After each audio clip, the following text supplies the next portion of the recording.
जय जिजाऊ, जय शिवराय, जय शंभूराजे. नमस्कार मित्रांनो.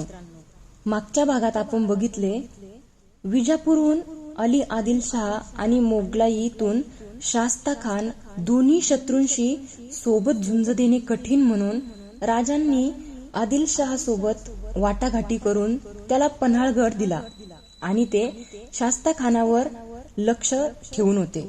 आता बघूयात पुढे. पावसाळा संपला आणि राजांच्या तर्काप्रमाणे शास्ता खान तळ उठवून पुण्याला आला. खुद्द राजांच्या मुलुखात शास्ता खानाने तळ दिला. खुद्द शिवाजी राजांच्या लाल महालात स्वतः शास्ता खान राहिला. राजांना ते कळले. राजे संतापले होते, पण तसेच मनातून हसतही होते. शास्ता खान आलेला कळताच राजांनी सोनो विश्वासनाथ दाबीरांना नरमाईचे पत्र देऊन खानाकडे पाठविले. राजांनी कान्होजी जेध्यांना बोलावून घेतले.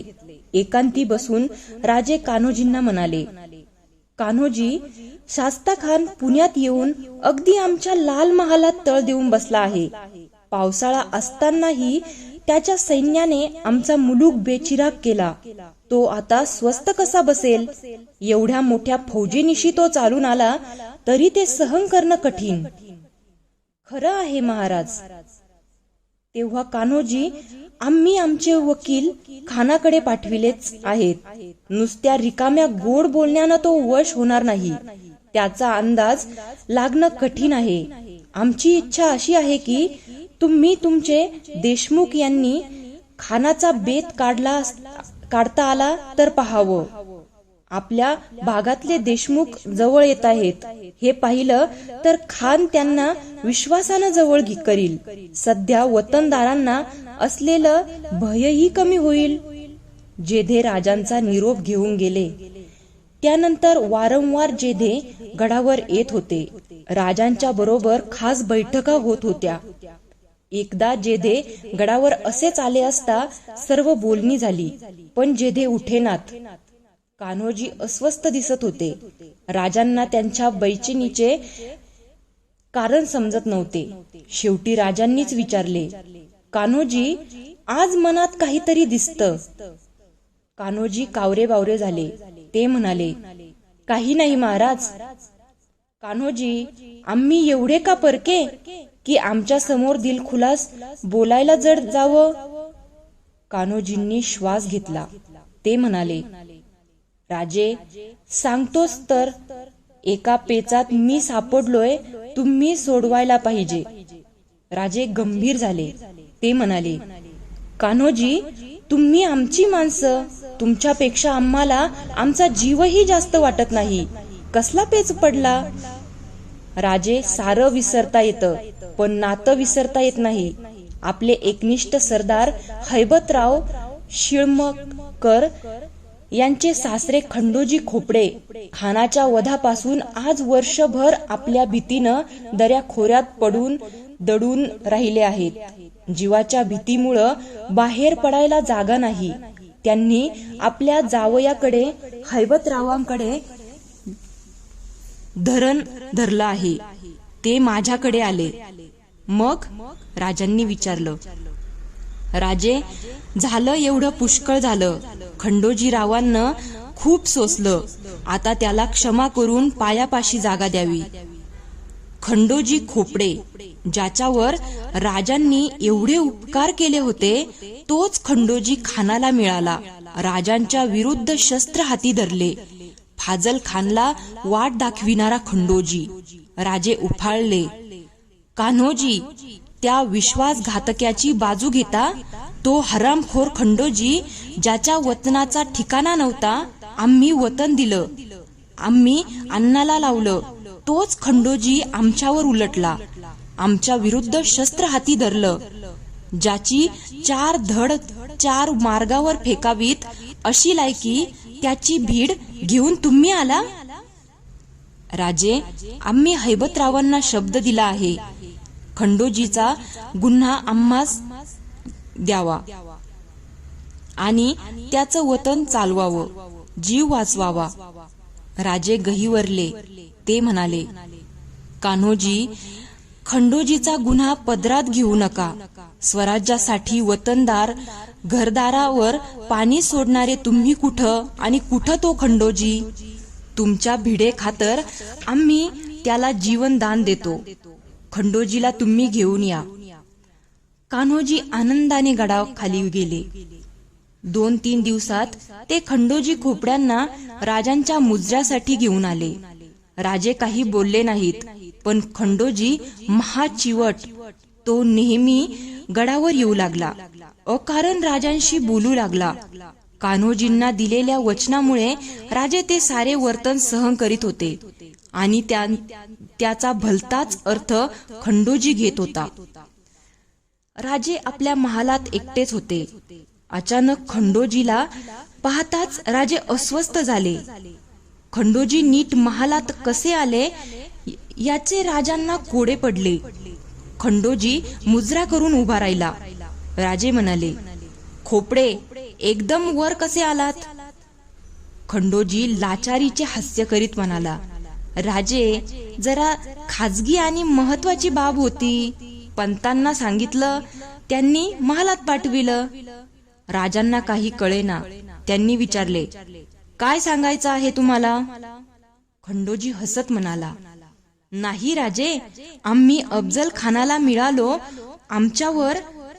आमच्यावर आपली गैरमर्जी झाली. कृपावंत होऊन परत पायाजवळ केलं. मग? हो, पण अजून आमच्यावर राग आहेच, ते आम्ही जाणतो. पण गुन्हा आमच्याच हातून घडतो असं नाही. माणसं चुकायचीच. कुणाबद्दल बोलता आहात तुम्ही? दुसऱ्या कुणाबद्दल? खुद्द आमचे खास विश्वासाचे कान्होजी जेधे. राजे बैठकीवरून उठले. आपली नजर खंडोजीवर रोखीत ते म्हणाले, खंडोजी, काय बोलता? नीट सांगा. तसं काही विशेष नाही, पण कान्होजी दिसतात तेवढे साधे नाहीत. महाराजांनी जरा जपून असावं, एवढीच विनंती. खंडोजी, आम्हाला सर्व स्पष्टपणे सांगा, असं अर्धवट बोलू नका. राजे, कान्होजी सध्या कुठं जातात, त्यांची माणसं कुठं असतात याची चौकशी केलीत? राजांचा संशय सुटत होता. ते म्हणाले, खंडोजी, मी सांगतो, शास्ता खानाशी संगनमत करतात. मी अफजल खानाला मिळालो, पण असा नाही, सरळ उभा होतो. आणि आपले कान्होजी दिवसा तुमच्याच सदरेवर, रात्री लाल महालाच्या वाटेवर. खंडोजी, राजे ओरडले. राग येतो? विचारा. कान्होजीला मी रुजवात घालून देतो. खंडोजी, खाली जा आणि सदरेत जेवढे हत्यारबंद असतील त्यांना तातडीनं इथं बोलावून घ्या. खंडोजी धावला. राजे संतापाने थरथरत होते. त्यांना काही सुचत नव्हते. काही वेळातच 4 हत्यारबंदासह खंडोजी महालात आला. राजांनी खंडोजीकडे बोट दाखविले. बघता काय, या हरामखोराला पकडा. खंडोजी खोपडा गिरफ्तार केला गेला. भयचकित खंडोजी म्हणाला, राजे, चुप. आम्ही वतन दिलं, आमचा घात करायला उठला. ज्या कान्होजींनी भीड घालून तुला वाचवून घेतलं, त्याच कान्होजीच्या बद्दल गरळ ओकतोस? शिपायांच्याकडे वळून राजे ओरडले, बघता काय, या पातक्याचा उजवा हात आणि डावा पाय इथल्या इथं तोडा. क्षणात खंडोजी पाडला गेला.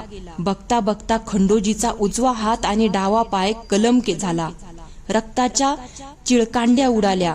खंडोजीच्या किंकाळीने महल घुमला, पण राजे शांत नजरेने ते पाहत होते. खंडोजीसाठी त्यांचे मन द्रवत नव्हते. राजे म्हणाले, घेऊन जा त्याला, वैद्याचं औषध करा, मरता उपयोगी नाही. खंडोजीला महालातून नेले गेले. कान्होजींना जेव्हा खंडोजीची बातमी कळाली तेव्हा त्यांचा आपल्या कानावर विश्वास बसेना. संतप्त होऊन ते तातडीने गडावर आले. राजांच्या समोर तडक ते आले. राजे त्यांच्याकडे शांत नजरेने पाहत होते. कान्होजी गर्जले, राजे? खंडोजीला अभय देऊन हे वर्तन केलं, आमच्या शब्दाची काय किंमत राहिली? राजे, तुम्ही असा विश्वासघात कराल असं स्वप्नातही वाटलं नव्हतं. मनातला दावा विसरायचा नव्हता तर अभय द्यायचं नव्हतं. कान्होजी, आमच्या मनातला दावा जेव्हा शब्द दिला होता तेव्हाच विसरला गेला. मग खंडोजीचे हातपाय का तुटले? हिम्मत असेल तर तुम्ही जाऊन विचारा. कान्होजी शब्द दिला होता म्हणूनच त्याचा जीव राहिला, नाहीतर गर्दन मारली असती. राजांचे ते रूप पाहून कान्होजी चपापले. ते म्हणाले, पण राजे, कान्होजी, आमच्या पदरी जसे आपल्यासारखे जीव मोलाचे इमानी असतात तसेच स्वार्थासाठी हवं ते करणारे संधी साधूही असतात. आम्हाला कारण परत्वे दोघांनाही जवळ बाळगावं लागतं, पण खंडोजी सारखी विश्वासघातकी जात ती जवळ करणंही अशक्य. खंडोजी रावांचा गुन्हा तुम्ही पदरात घेतलात आणि त्याला मुजऱ्याला आणलत. तोच खंडोजी तुम्ही शास्ता खानाला सामील असल्याचं सांगत होता, विष कालवू पाहत होता. माणूस भावनेला जवळचा आम्हाला माहित होतं म्हणून गैरसमज झाला नाही. उद्या दुसऱ्या कसल्या प्रसंगात काही कळलं तर कान भरायला किती वेळ लागणार? आमचा नाहीलाज होता. कान्होजी, असली माणसं जपणं आम्हाला शक्य नाही. कान्होजी भानावर आले. त्यांचा सारा संताप निवळला. ते म्हणाले, राजे, दुर्दैव खंडोजीचं, दुसरं काय, आमची चूक झाली. चूक नाही कान्होजी, तुम्ही संधी दिलीत. खंडोजीला स्वतः सुधारून ती वापरता आली नाही. काही वेळ कोणी काही बोलले नाही. राजांनी भरल्या आवाजात विचारले, कान्होजी रागावला नाही ना? कान्होजी हसले. ते म्हणाले, राजे, आमच्या प्रतिष्ठेसाठी एवढे जपणारे तुम्ही तुमच्यावर रागवेल तरी कसा? राजांच्या चेहऱ्यावर हसू उमटले. राजांचा सारा भार उतरला. दोघे हसत सदरेवर जायला निघाले.